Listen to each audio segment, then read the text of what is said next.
The U.S. will take over the Gaza Strip and we will do a job with it too. உலகெங்கும் வாழ்கின்ற தமிழ் சொந்தங்களே, கிறிஸ்துவுக்குள் அன்பானவர்களே, கர்த்தராகிய இயேசு கிறிஸ்து நாமத்தில் உங்கள் அனைவருக்கும் வாழ்த்துக்கள், வணக்கங்களை தெரிவித்துக் கொள்கிறேன். இன்றைய காணொளி பதிவில் மிக முக்கியமான நடந்து கொண்டிருக்கின்ற சம்பவத்தை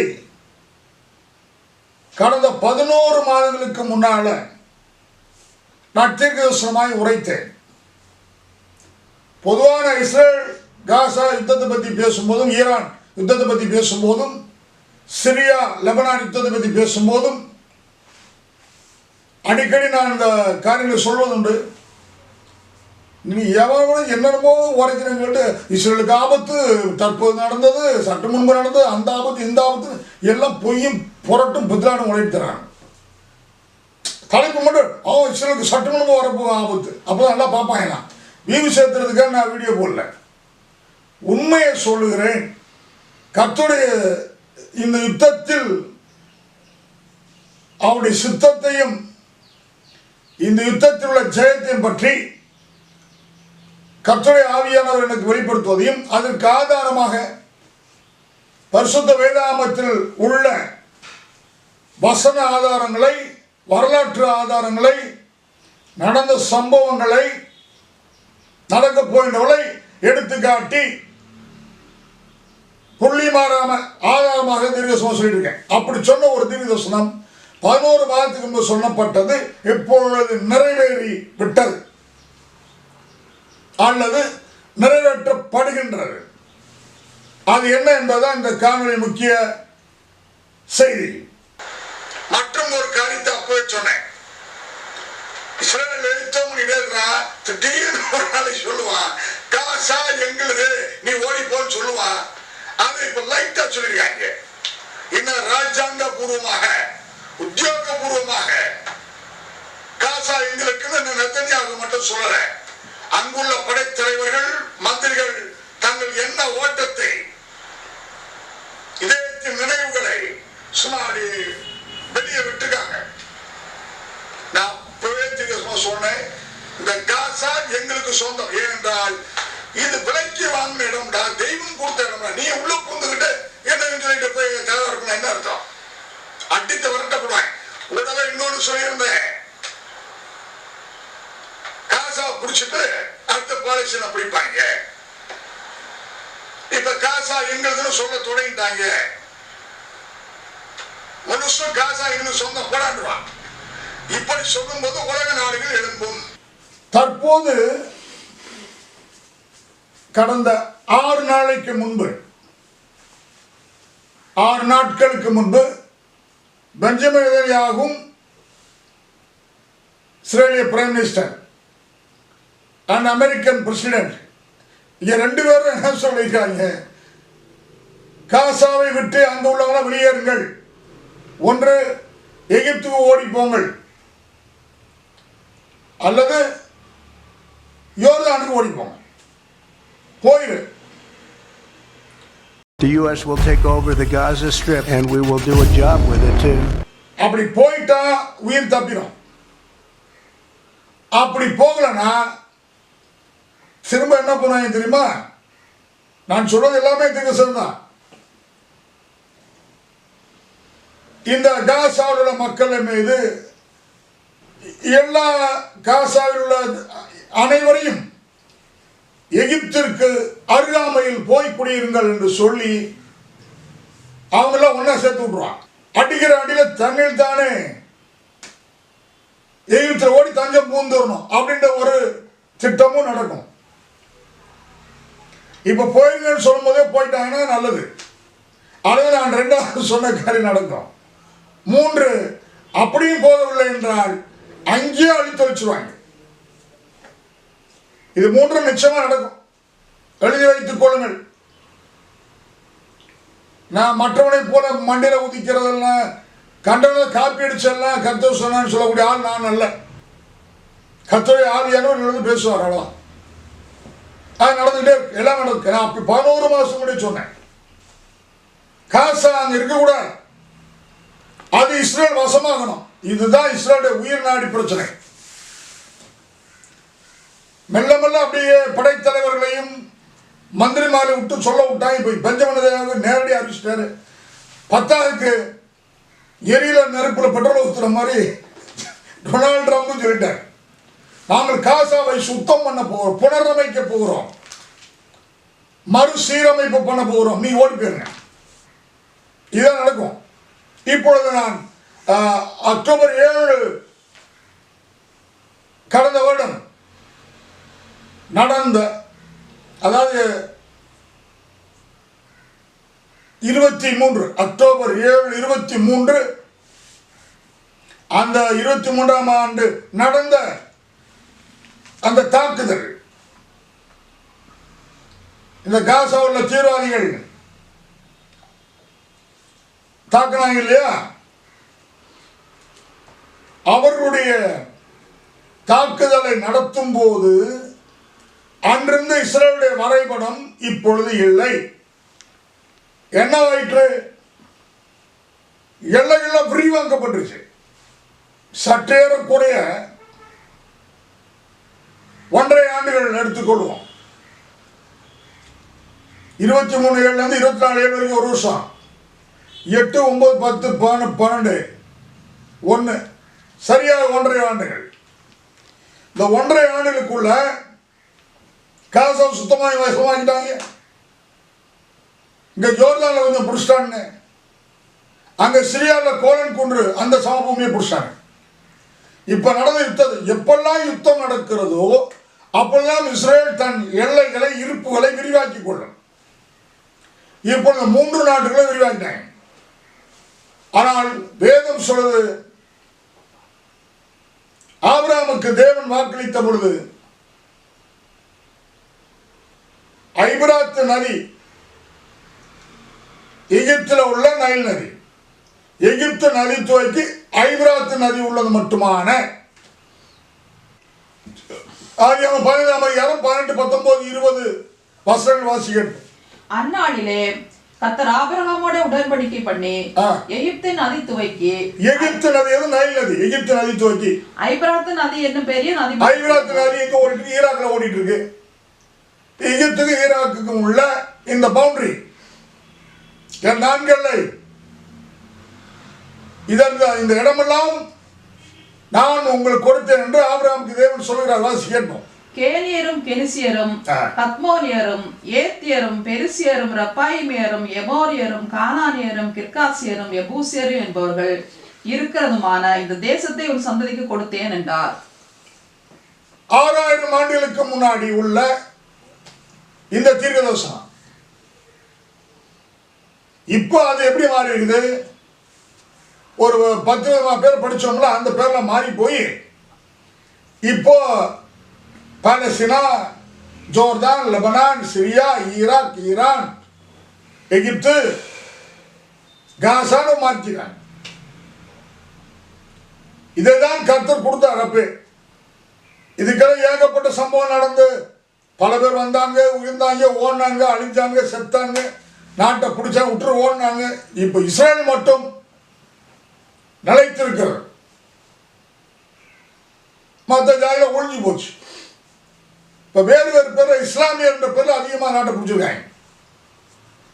இஸ்லாமியர்கள் எப்பொழுது வந்தார்கள்? கிறிஸ்து பிறப்புக்கு 500 ஆண்டுக்கு பிற்பாடு தான் இஸ்லாம் தோன்றுகிறது.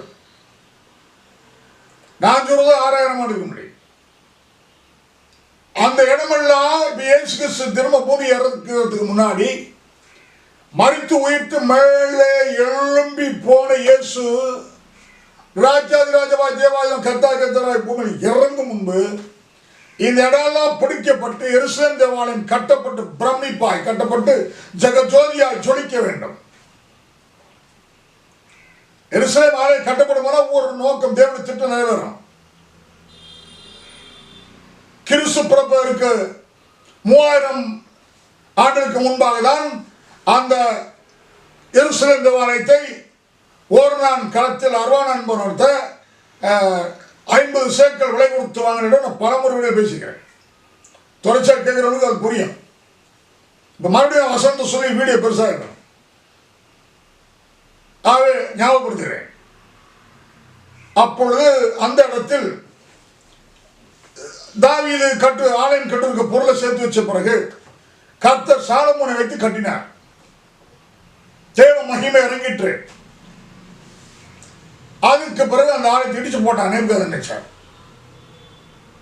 மீண்டும் கிறிஸ்துவர் 500 ஆண்டுகள் முடி செருபாயேல் என்ற ஒரு தூதனுடைய பெயரை உள்ளடக்கிய ஒரு இஸ்ரவேலின் போதகர். ஒரு போதகர்னா அவனுக்கு அதிகாரம் வல்லமை, ராஜாவுக்கு சமம், தீர்க்கதரிசிக்கு சமம். போதன ஆலயத்தை நடத்துகிற, சபை நடத்துகிற, ஆலயத்தை நடத்துகிற இவ்வளவு வல்லமை ஒரு போதகருக்கு தேவன் தர. அந்த போதகராக இருப்பார், ஆலயத்தில் ராஜாவாக இருப்பார், தீர்க்கதரிசியாக இருப்பார். இப்போ போப்படுதுன்னா வாட்டிகான் சிறிய தலைவர் அவர் தான். ரோம்ல உள்ள ஆலயத்துடைய போதகர் அவர் தான், தலைமை போதகர். உலகத்தில் உள்ள அனைத்து ரோமன் கத்தோலிய மத தலைவர். அது போலதான் எப்பவுமே, அது அப்படியே இருந்தா வந்துட்டு இருக்கு. செருபாயேல் என்பவர் எழும்பி அந்த ஆலயத்தை கட்டினார். அந்த ஆலயத்தை தான் இயேசு கிறிஸ்து வந்து உலாவினார், ஜெபம் செய்தார். அது மறுபடியும் இப்போ கிறிஸ்துக்கு பின்னாடி போட்டாங்க. மறுபடியும் இயேசு கிறிஸ்து மேலே இருந்து இறங்கும் போது அதுக்கு முன்பு அந்த ஆலயம் கட்டப்பட்டு தொழுகை செய்யப்பட வேண்டும். இது தேவனுடைய திட்டம். இப்போ ஆபிரகாமுக்கு சொன்ன அந்த தேசம் எல்லாம் பிடிக்கப்பட வேண்டும். அதுதான் அந்த இஸ்ரேலை வச்சு யுத்தம் நடந்துட்டு இருக்கு என்பதை எல்லாரும் புரிந்து கொள்ளுங்கள். கண்டவனம் உலராத சம்பந்தப்படாம வந்து இஸ்ரேல் வந்து இப்படியே போடாத. வரலாற்று ஆசிரியர் தப்பு தப்பா சொல்லிட்டு உட்காந்துருக்க. என்ன வரலாற்று ஆசிரியர்? இந்த போதை கடவுள் சொன்னாலும் தப்பு தப்பா சொல்லிருக்காங்க. அது எம்டிச்சான ஒரு மானவட்டப்ப பைத்தியகாரப்பா என் உலகிட்டு தெரியும். சம்பந்தமே இல்லை, நீ சொல்றதுக்கும் பைபிளுக்கு சம்பந்தம் இல்லை. அவன் பிரிய எல்லாம் தெரிஞ்ச மாதிரி பேசியிருக்கிறான். டென்ஷன் ஆகிறான் நீ எல்லாம் பேசும்போது. நீ சொன்னது ஒன்றும் கூட சரி கிடையாது. உலகம் நான் உலகக்கூடாதுன்னு சொல்ல, அப்படி பேசக்கூடாதுன்னு கேட்க மாட்டான், பேசுவாங்க. ஆனால் இவை மத்தியில் உண்மை நிலைநாட்டப்படும். சரி, அக்டோபர் 7, 23 அன்றைக்கு நான் இருந்த இஸ்ரேலுடைய எல்லை இப்பொழுது விரிவாக்கப்பட்டு விட்டது. வரைபடம் மாற்றி அமைக்கப்பட போகிறது. கடந்த முறை ட்ரம்ப் ஜனாதிபதியா இருக்கும்போது எருசலேம் தான் இஸ்ரேல் தலைவர் அறிவிச்சாரு. பவுண்டரி நீங்க பார்த்துங்கன்னு சொல்லிட்டு போயிட்டார். இஸ்ரேலோட எல்லைகளை நீங்க பார்த்துங்க. அவர் 5 ஆண்டுகளுக்கு பிறகு இப்போ வந்திருக்கிறாரு. எல்லைகளை விரிவாக்கிட்டாங்க. நான் ரத்தன சுருக்கமா நடக்கிற உண்மை காரியத்தை தீர்க்கதரிசனமா 5 ஆண்டுகள் முன்னாடி சொல்லியிருக்கிறேன். 11 மாதத்துக்கு முன்னாடி சொன்னேன். காசா பிடிச்சிருவாங்க, காசா பாலஸ்தீனம் கிடையாது, அவ்வளோதான் துரத்திடுவாங்க அப்படின்னு அப்ப சொல்லுவாங்க. நிறைவேறு. இதுதான் உண்மையான தீர்க்கதரிசனம். நிறைவேறிவிட்டது. இன்னும் இப்ப நான் இந்த படிச்ச வசனங்கள்லாம் நிறைவேறணும். இந்த ஆலயம் கட்டுறது கூட இன்னொரு சம்பவம் நிறைவேறணும். ஏசாயா 19ஆம் அதிகாரம் 23, 24, 25 வசனம். இதை குறித்து பல முறை பல வீடியோ சொல்லிக்கிறேன், இப்பவும் சொல்லுகிறேன். எத்தனை முறை சொன்னாலும் உண்மைதான். ஆனால் அந்த மரமண்டைகளை கேட்க மாட்டாங்க. பொய் வீடியோ போட்டால் போய் லட்சங்களை பார்க்குறாங்க. உண்மையான தீர்க்கதரிசனமும் உண்மையான சத்தியமும் சொன்னால் எல்லாம் குருட்டு சவுட்டு போகிற மாதிரி பார்க்காம காதலிச்சு கண்ணடிச்சு போயிட்டு இருக்காங்க. போய்க்கு அதை பற்றின பிரச்சனை நான் அவ்வளோ வருத்தப்பட போகிறதில்லை. ஆனால் கர்த்தரின் சார்பில் தேவனுடைய சித்தத்தை நிறைவேற்றணும், சொல்லப்படும். அதான் திரும்ப சொல்லிட்டே இருக்கேன். அது நடந்து கொண்டே இருக்கிறது. கர்த்தரின் சொத்தை நான் மகிழ்ச்சி அடைகிறேன். வாசி கேட்போம். அக்காலத்திலே எகிப்திலிருந்து அசீரியாவுக்கு போகிற பெரும்பாதை உண்டாயிருக்கும். அசீரியர் எகிப்துக்கும் எகிப்தர் அசீரியாவுக்கும் வந்து எகிப்தர் அசீரியரை கூட ஆராதனை செய்வார்கள். அக்காலத்தில் இஸ்ரவேல் எகிப்தோடும் அசீரியாவோடும் 3ஆவதாக பூமியின் நடுவில் ஆசீர்வாதமாயிருக்கும். அக்காலத்தில் எகிப்து அசீரியாவோடும் 3ஆவதாக பூமியின் நடுவில் ஆசீர்வாதமாயிருக்கும். எகிப்தியர் அசீரியரும் அசீரியர் எகிப்தியரோடும் எகிப்தியரும் அசீரியரும் இஸ்ரவேலரோடும் வந்து எகிப்தியர் அசீரியரை கூட ஆராதனை செய்வார். எல்லாம் ஒருமனப்பட்டு ஐக்கியப்பட்டு இன்றைக்கு அலெக்சா பள்ளிவாசல் தூக்கி எறியப்பட்டு சாலமோன் காலத்தில் கட்டப்பட்ட அந்த ஆலயம், செருபாபேல் காலத்தில் கட்டப்பட்ட அந்த ஆலயம் மீண்டும் அச்சு பிசகாமல் முன்பு இரண்டு முறை கட்டினதை பார்க்கிறோம் மகா பிரம்மாண்டமாய், பிரமிப்பாய், மகிமையாய், மேன்மையாய், விளையாடப்பட்டதாய் அதாலயம் கட்டப்படும், கட்டி முடிப்பார்கள். அதுக்கு இந்த சமாதான உடன்படிக்கை நடக்கணும்.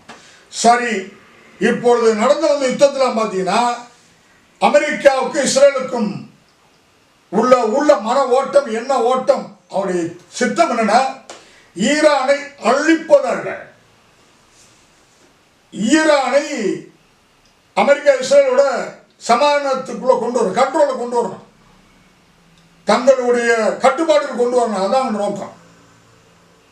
என்ன பண்ணாங்க? இப்போ காசாவை கொண்டு வந்து என்ன பண்ணாங்க?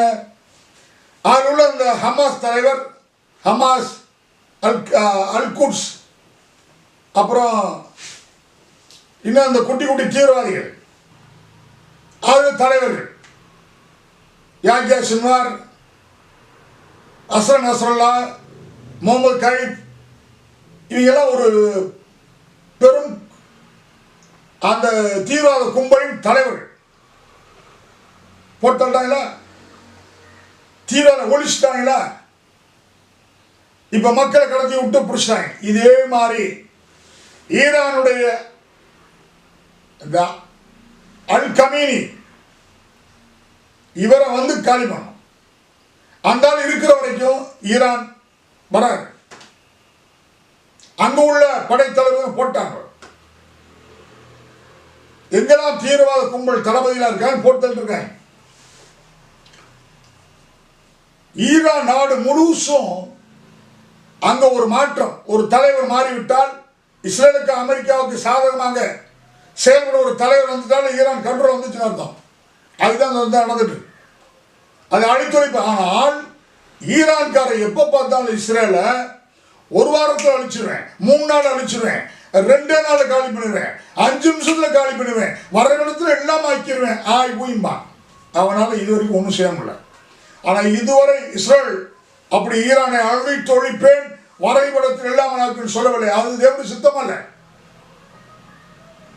மாறாக எல்லா சமாதான உடன்படிக்கை பண்ணும். இப்ப எகிப்து இஸ்ரேலோட சமாதானமா இருக்கு, ஜோர்தான் இஸ்ரேலோட சமாதானம். ஜோர்தான் நிறைய சப்போர்ட் பண்ணது இஸ்ரேலுக்கு. இப்படியாக இந்த எல்லா சமாதான உடன்படிக்கை பண்ணணும். அதுக்கு தான் இந்த யுத்தம். இப்ப ட்ரம்ப் ஒரு இதை எடுத்துக்காரு, பயங்கரமான மிரட்டல் ஸ்டைல். சொல்றத கேட்கறியா, அழித்து ஒழிக்கிட்டா, நரகமாக்கிறோன்னு சொல்ற கேள்றான். இந்த ஸ்டைல் தான் போயிட்டு இருக்கு. ஒவ்வொரு நாட்டு தலைவர்கிட்ட பேசுறாங்க, சொல்றத கேட்கறியா இல்லையா, இல்ல சமாதானமாய் உடன்படிக்கை பண்றியா இல்லையா, யுத்தத்தை நிறுத்துறியா இல்லையா, இல்ல நரகமாக்கி விட உன்னை. அப்படிதான் அந்த மரக்கள் அது உருட்டல்ல தான் இப்போ எல்லாம் சமாதானம் ஆகிட்டு வந்திருக்காங்க. சமாதானம் ஆயிடும், சீக்கிரத்தில் எல்லாம் சமாதானம் ஆயிடுவாங்க. இஸ்ரேல் எல்லைகள் விரிவாக்கப்படும். கடந்த முறை அவர் அதிபராக இருக்கும் போது தலைநகரை அறிவித்துட்டு எல்லையில் நீங்க பார்த்து சொல்லிட்டு போயிட்டாரு. அதுக்கப்புறம் 5 வருஷம் பைடன் என்ன பண்ணாரு, இஸ்ரேலுக்கு சப்போர்ட் பண்ணாரு ஒழிய ஆத்மீக பூர்வமாக, ஆத்மார்த்தமாக, ராஜாங்க ரீதியாக, உத்தியோகபூர்வமாக பைடன் செயல்படவில்லை. மாறாக சப்போர்ட் பண்ணியிருந்தார். யுத்தத்தில் சிலருக்கு சப்போர்ட் பண்ணாரு. ஆனா ட்ரம்ப் அப்படியே இல்லை. ஆத்மார்த்தமாகவும் ராஜாங்க ரீதியாகவும் உத்தியோகபூர்வமாகவும் செயல் திட்டங்களை வகுத்து என்னமோ இவர் தான் இஸ்ரேலுக்கு பிரைம் மினிஸ்டர் நடத்துற மாதிரி கொண்டு போயிட்டு இருக்காரு. அது தேவனுடைய சித்தம். இதெல்லாம் சமாதான உடன்படிக்கை பண்ணி ஆலயம் கட்டப்படும். அப்பொழுது இந்த மனிதர்கள், நாடுகளுக்குள் நாடுகள், தலைவர்களுக்குள் தலைவர் யுத்தம் பண்ணிட்டு இந்த யுத்தம் முடிவுக்கு வந்து மீண்டும் ஒரு பயங்கரமான யுத்தம் நடக்கும். அதையே இப்பொழுது தீர்க்கதரிசனமா சொல்லுறேன், இந்த காணொலியில் பதிவிடுகிறேன். எப்பொழுது தட்டி பார்த்தா நீங்க பார்க்கலாம். அதுல ஒரு வினோதமான ஒரு யுத்தம், ஒரு பங்கேற்பு நடக்கும். அதுல யார் பங்கேற்பதுன்னா, அவன்தான் அந்தி கிறிஸ்து. இப்ப ஆலயம் கட்டப்படணும், பிரதிஷ்டை பண்ணப்படணும், எல்லாம் சமாதானமாயிருவாங்க, யுத்தம் முடிவு வரும். ஆனா நிரந்தரமான முடிவு வராது, கொஞ்ச காலம், ஒரு 7 வருட காலம். ரொம்ப ஷார்ட், ரொம்ப கட்டளை வரைய ரொம்ப நெருங்கிடுச்சு. நிலம் மனித வாழ்றதே கஷ்டம். எங்க பார்த்தாலும் திருடு, கொள்ளை, கொலை, அடித்தடி ரவுடித்தனம், இப்படியே யுத்தம், இப்படியே பண்ணி பண்ணி பொருளாதார விலைவாசி உயர்வு ஏறிக்கிட்டே போயிடும். சாதாரண மனிதர்கள் விற்க முடியாது, வாங்க முடியாது, அந்த மாதிரி நிலைமைக்கு போயிடும். வாழ்க்கை வாழ்வதே கடினம் என்றாயிடும். இது ரொம்ப கஷ்டப்பா. அடித்தட்டு மக்கள், ஏழை எளிய மக்களுடைய வாழ்க்கை ரொம்ப பரிதமாயிடும். அப்ப பணக்காரங்க தான் அப்ப வாழ்வு. நீங்க அரசாங்கத்தை பயன்படுத்தி கண்ட பயணம் நாட்டை கொள்ளையடிச்சு லட்சம் கோடி சேர்த்து வச்சிருக்காங்க. எங்கேருந்து சேர்த்தீங்க? இந்த பணம் ஒன்றும் பணம் இல்லை, எல்லாம் வேடிக்கை பார்த்து கதி இருக்காங்க. எங்க லட்சம் கோடி அவனுக்கு எங்க எவன் விட்டு சொத்து? யார் விட்டு சொத்துல சேர்த்து வச்சிருக்கீங்க 1 லட்சம் கோடி? யாரும் சொல்லி புரிஞ்சுங்க. 3 முறை பிரதமராய் நாட்டை கொள்ளையடிச்சு, மக்களை கொள்ளையடிச்சு, பேங்கை கொள்ளையடிச்சு லட்சம் கோடி சேர்த்துட்டான். இதான் நாட்டை ஆளுகிற லட்சணமா? இதை தடுக்க முடியல. எதிர்கட்சிக்காரன் தூங்கிட்டு இருக்காங்க. நான் இன்னும் அப்பயே சொன்னேன், வீடியோல போட்டிருக்கிறேன். முதல் முறை 5 வருஷம் ஆட்சி வரும்போது சொன்னேன், எதுவும் கேட்கல. என்னாலும் சொல்ல வேண்டிய கடமை உரைத்து உண்ணுகிறேன். அப்படியாக நாட்டை கொள்ளையடித்து, மக்களை கொள்ளையடித்து கோடீஸ்வரன் வாழ்க்கை. இந்தியாவை எவெல்லாம் கொள்ளையடிச்சானா, திருடுனானா, அத்தனை தூக்கிட்டு வந்து துப்பாக்கி மேல புடுங்க, அவ்வளவு சொத்தையும். இந்தியா உலகத்தில் நம்பர் 1 பணக்கார நாடு. இந்தியாவில் உள்ள செல்வம் சொத்து வேற எந்த நாட்டிலும் கிடையாது, எழுதி வச்சுங்க. ஆனா இந்த 10,000 கோடி 20,000 கோடி கொள்ளையடிச்சு வேற நாட்டில் ஒழிஞ்சிருக்காங்க. அவன் ஓட விட்டு தப்பி விட்டு வேடிக்கை பார்த்துருக்காங்க. இங்க இருக்கவங்க கொள்ளையடிச்சு நாட்டை நாசம் பண்ணிருக்காங்க. இதெல்லாமே இப்ப நான் சொன்ன அழிவுக்கு கொண்டு விட்டுரும். ஏழை எளிய மக்களுடைய வாழ்க்கை நாசமாக. ஆகவே நான் இந்த காணொலி பேச அத்தனை தீர்க்கதரிசனம் தான் நிறைவேறி கொண்டே இருக்கிறது. சீக்கிரத்தில் ஆலயம் கட்டுவதற்கு எல்லா செயல்பாடும் நடக்கும். ஒரே கருத்து சுத்தமானால் இந்த 5 ஆண்டு ட்ரம்ப் இருக்க காலத்தில் இந்த ஆலயம் கட்டுவதை பணிகள் துவக்க வாய்ப்புள்ளது. ஏன்னா இன்னைக்கு பவுண்டரி போடுறான்னு சொல்லிட்டு போனோம், அடுத்து வந்து பவுண்டரியை பத்தி கவலைப்படல. இப்போ என்ன சொல்றாங்க, காசோட வெளியேறு, காசா எங்களோடு, நாங்கள் கையகப்படுத்த போகிறோம், சுத்தப்படுத்த போகிறோம், என்னத்தையா சொல்லி பிடிச்சிருவான். இஸ்ரேல் நாட்டுக்கு ஒரு உயிர் நாடி பிரச்சனை இந்த காசா தான். இப்ப காசாவோட 2 மடங்கு நிலத்தை கோலன் குன்று அந்த சிரியாவுக்குள்ள பிடிச்சாங்க. இனி அப்படியே சீக்கிரமா பிடிச்சிருவாங்க. தடுப்பார் இல்லாமல் ஆலயம் கட்டப்படும். அதையும் புத்திரமா சொல்றேன். எல்லாம் சமானமாயிட்டு அப்புறம் சந்தேகங்க. சமானம் ஆகிய தீர வேண்டும், ஆலயம் கட்ட வர. அதன் பின்பு கடவுளை ஜனங்களும் இந்த உலகத்து ஜனங்களும் கர்த்தருடைய விரோதிகளும், கடவுளை ஜனங்களும் கர்த்தருடைய விரோதிகளும், இது நடுவில் அந்திகிறிஸ்து என்கிற சாத்தானும், சாத்தானால் ஏவப்பட்ட அந்திகிறிஸ்தும், உண்டாக்கப்பட்ட உருவாக்கப்பட்ட அனுப்பப்பட்ட அந்திகிறிஸ்தும் அவனுடைய ஜனங்களும் 3 குரூப் யுத்தம். அப்புறம் ஏசு இறங்குவார். அப்போ ஏசு இறங்குவார், இப்போ ஏசு இறங்க மாட்டார். அதுக்குரிய வசனத்தை படித்து முடிப்போம். சகரியா 14ஆம் அதிகாரம் 1-9 வசனம் வாசிக்க. ஒரு நீண்ட நெடிய வசனம் தான், ஆனால் முழுவதும் வாசித்தால் தான் புரியும். எனக்கு அங்கொன்று தொட்டாலே புரிஞ்சுக்குவேன், வசனம் சொன்னா நான் புரிஞ்சுக்குவேன். ஆனால் நிறைய பேருக்கு அப்படி புரிஞ்சுக்க தெரியல. பாசிபிலிட்டியே நான் பேச புரிய மாட்டேங்கிறேன். அப்போ என்ன பண்ணுறது? முழு வசனத்தை படிக்க கேட்போம். சகரியா 14ஆம் அதிகாரம் 1-9 வரைக்கும். இதோ கர்த்தருடைய நாள் வருகிறது, உன்னில் கொள்ளையானது உன் நடுவில் பங்கிடப்படும். ஆமென். எருசலேமுக்கு விரோதமாக யுத்தம் பண்ண, இந்த எருசலேமுக்கு விரோதமாக எவனால் யுத்தம் பண்றானோ அவரை தேவன் அழிப்பார். சகல ஜாதிகளை கூட்டுவேன், நகரம் பிடிக்கப்படும், வீடுகள் கொள்ளையாகும், ஸ்திரீகள் அவமானப்படுவார்கள், நகரத்தாரில் பாதி மனுஷன் சிறைப்பட்டு போவார்கள், மீதியான ஜனமோ நகரத்தை விட்டு அறுப்புண்டு போவதில்லை. கர்த்தர் புறப்பட்டு யுத்த நாளிலே போராடு போல அந்த ஜாதியோட போராடுவார். சாதாரண ஜனங்கள், இஸ்ரேல் ஜனங்கள், சாதாரண மக்கள், பொதுமக்கள், இது நடுவுல இந்த அந்திகிறிஸ்துவும் அவனை சார்ந்த தலைவர்கள், அவனுடைய கூட்டம், அவனுடைய ஜனங்கள், மிருகம் சொருபம் கலந்துகிறிஸ்து இது எழும்பி இதோடைய சிம்பல், இதோடைய ஆட்கள் எழும்புவாங்க. எப்போ நான் சொல்ல இந்த ஆலை கட்டப்பட வேண்டும், யுத்தம் முடிவுக்கு வரும், சமானார் ஆலை கட்டி முடிப்பாங்க. நான் சொல்ல கடைசி எல்லாரும் இப்போ அடுத்தது 5 வருஷம் சொல்லிட்டு நினைச்சுக்கிட்டு வந்து கிருத்தமா கிளை கேட்காங்க. நான் சொல்ல கடைசி. அப்போ ஒரு மறுபடியும் பயங்கரமான இப்ப நடக்கிறத பயங்கரமா நடக்கும். இஸ்ரேல் ஜனங்கள், சாதாரண உலகத்தின் பொதுமக்கள், இவன் மத்தியில் சாத்தானுடைய வேடமிட்டு வர்ற அந்திகிறிஸ்து என்பவனும் அவனுடைய தலைவன், அவனுடைய கூட்டமான ஜனங்கள். அப்போ மகா பெரிய யுத்தம் நடக்கும். இயேசு இறங்குவார். கர்த்தர் புறப்பட்டு இத்தனை நாளிலே போராடுவது போல அந்த ஜாதியோட போராடுவார். ஆமென். அந்நாளிலே அவருடைய பாதங்கள் கிழக்கு எருசலேமுக்கு எதிரே இருக்கிற, இப்பொழுது ஆலயம் கட்டப்படுகிற எருசலேம் ஒரே மலைன்னு சொல்லப்படுற அந்த மலையில் அவர் பாதம் வந்து தங்கும், இருக்கிற ஒரே மலையுமே நிற்கும்.